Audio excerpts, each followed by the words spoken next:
Bharatiya Janata party ఒక విశిష్టమైన party. వేరే రాజకీయ పార్టీల కంటే భిన్నమైన పార్టీ. నైతిక విలువలకు చాలా ప్రాముఖ్యత ఇస్తుంది. దేశభక్తికి ప్రాముఖ్యత ఇస్తుంది. అలాగే లౌకికవాదం పేరు మీద సంతుష్టీకరణ విధానాన్ని వ్యతిరేకిస్తుంది.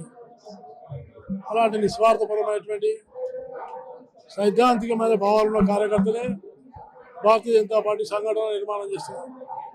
కాబట్టి ఆ సంఘటన ఉంది కాబట్టి ఈరోజు ఈ దేశంలో భారతీయ జనతా పార్టీ 17 రాష్ట్రాల్లో అధికారంలో ఉంది. అలాగే మంచి పరిపాలన ఇస్తుంది. ప్రజలకు అనేకమైనటువంటి సంక్షేమ కార్యక్రమాలు ప్రధానమంత్రి నరేంద్ర మోడీ గారు ఇస్తున్నారు. కాబట్టి మనము సమాజ సేవయే రాజకీయ లక్ష్యంగానే భావించి సమాజం కోసం అంకితభావంతో పనిచేయడమే భావనగా భావించి బీజేపీ కార్యకర్తలు ముందుకెళ్తే తెలంగాణలో కూడా బీజేపీకి పెద్ద భవిష్యత్తు ఉంటుంది.